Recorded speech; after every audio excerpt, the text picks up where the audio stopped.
Colorado takes home a medal again in the best places to retire category. We come in number 2 on the best places to retire across the United States.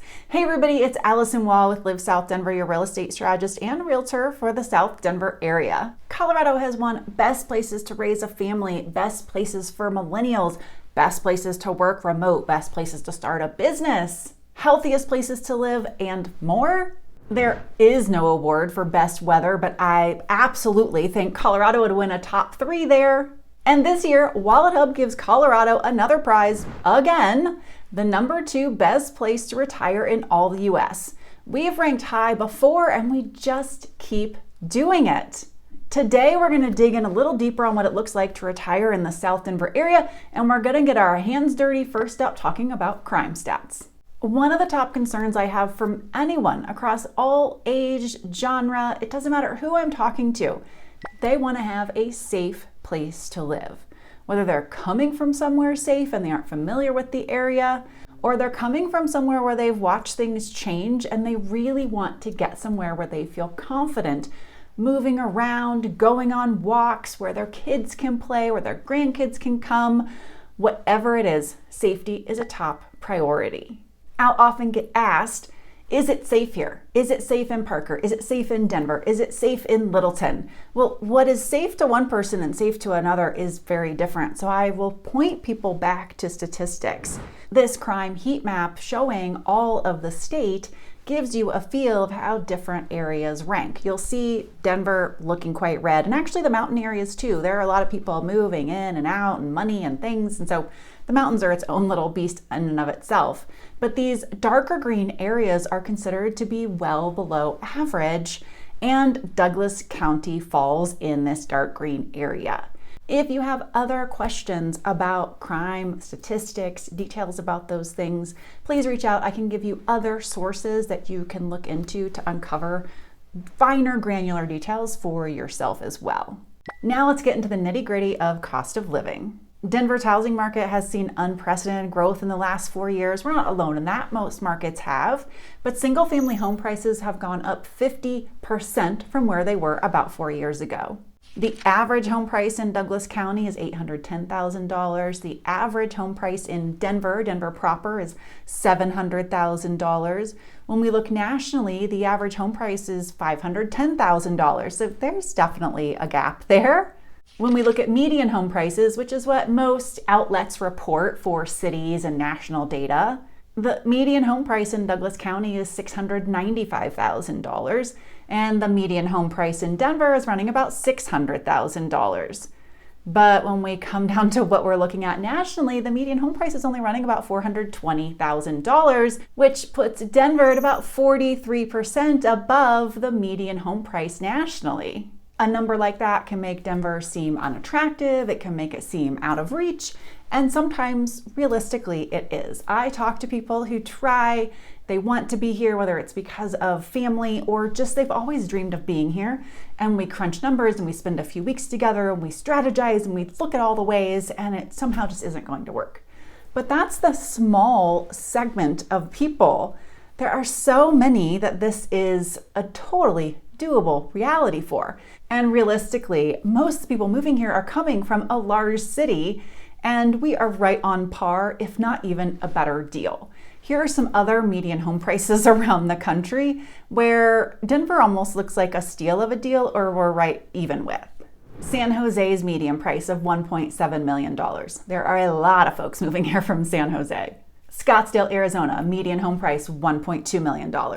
We have a lot of folks who swap back and forth, and we're seeing more that are leaving Arizona and making Denver home just because it's so darn hot in Arizona. Southlake, Texas has a median home price of $1.4 million. Chantilly, Virginia, median home price $750,000. Flower Mound, Texas has a median home price of $600,000. And Austin, Texas also has a median home price of $600,000. For those of you in the know, Texas and Colorado do a lot of swapping. There are a lot of Texans here in Colorado, and we get a lot of folks coming in from Virginia. There's a lot of military work out here. We have 6 bases in Colorado. We have one right here in the Denver area, and we have a lot of aerospace work and government related work. So a lot of folks coming in and out from the Virginia area. So these places I picked, I didn't cherry pick for the number. I picked people and places that I work with a lot. All right, after accounting for home price, let's talk taxes. Because taxes are so different all over the country and they are a real part of what the homeownership piece looks like. And in retirement, so many of my folks are buying their home outright or paying such a large amount down that they'll be paying the home off in a few years. And it's really the carrying costs that matter. The taxes are a big part. What might the HOAs look like? And if they're possibly not buying a house, but buying in a townhome, a condo, a community where there are a lot of services and the HOA fees might be large, it's that piece that we're really digging into. At a high level, sales tax here varies by town. We do not tax our groceries. We do not tax our pharmaceuticals. I had someone ask me the other day if we have sales tax on home purchases. They had not purchased a home in a long time. They had lived in one and sold it and were here living with their kids in the basement and were buying one with me. And they were like, oh my gosh, we hadn't factored in the sales tax on the house. No, we do not have sales tax on homes here. There are no estate taxes and no inheritance taxes in Colorado. And our current income tax is a moderate 4.4%. Retirees do get some tax incentives here in the state. There is no state income tax on Social Security income. Other retirement income up to $24,000 can be excluded for retirees over 65 years of age. And there is a homestead property tax exemption for 50% on the first $200,000 of taxable value on the property for a couple classes. It's our seniors who are 65 years and older who have lived in the home at least 10 years, our disabled veterans, and our Gold Star spouses.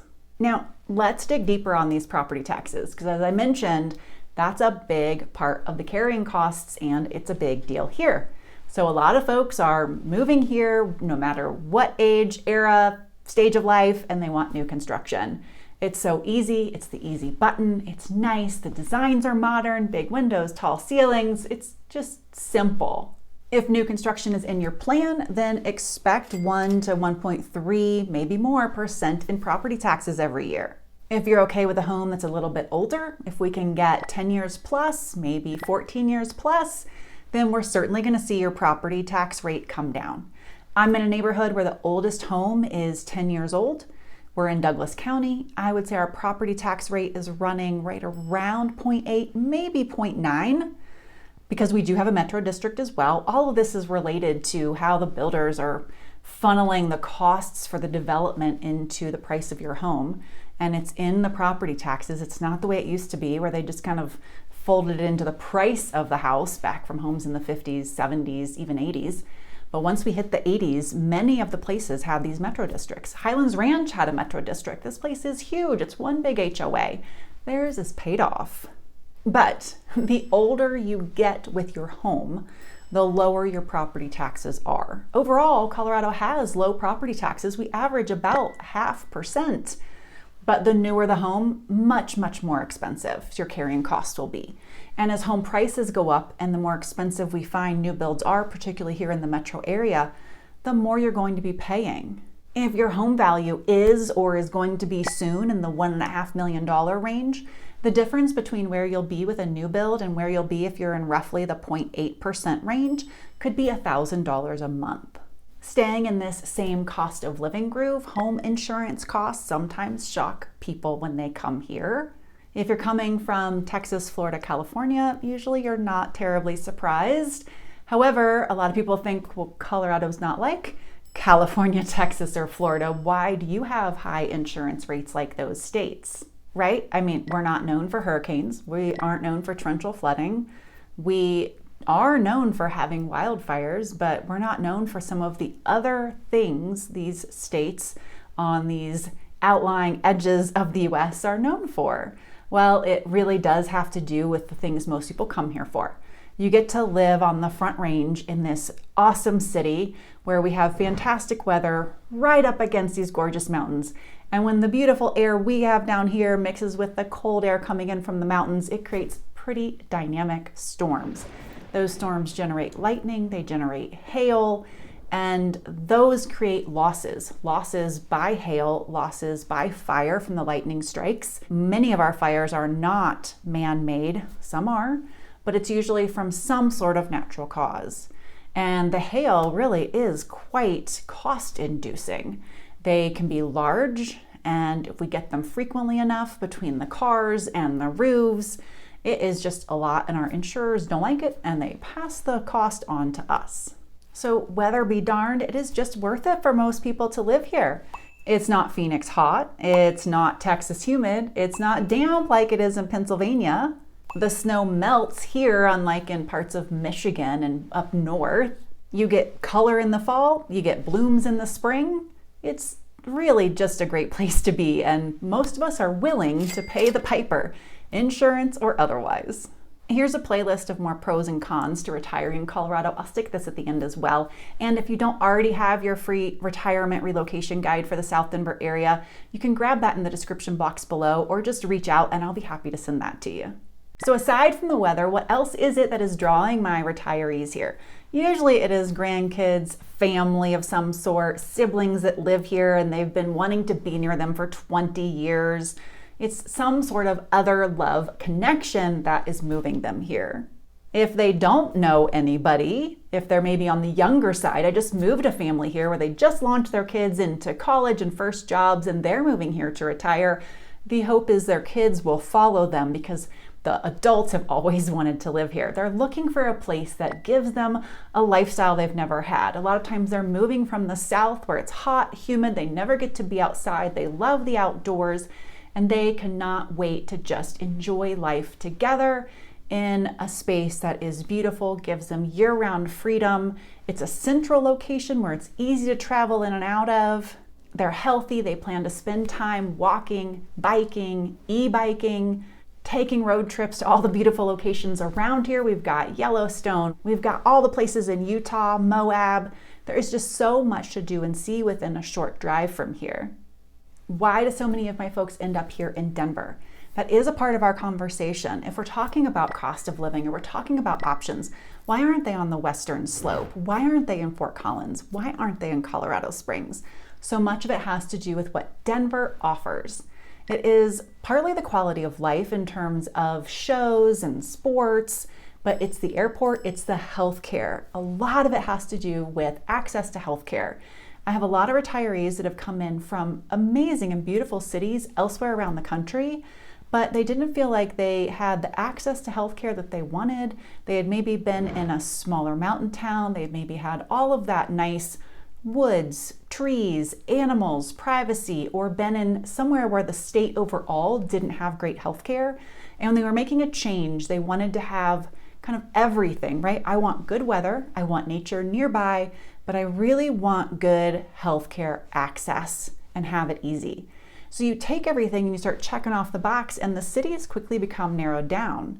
And Denver really hits it. But if you go to Fort Collins or you go to Colorado Springs, while they have hospitals that are affiliated to our healthcare networks, you are farther from your specialists. Or same thing, you go over to the slope on the western side, you're gonna have beautiful weather, lower cost of living, access to all of these same beautiful parts of Colorado and other areas nearby that we're talking about, but you're farther from the healthcare.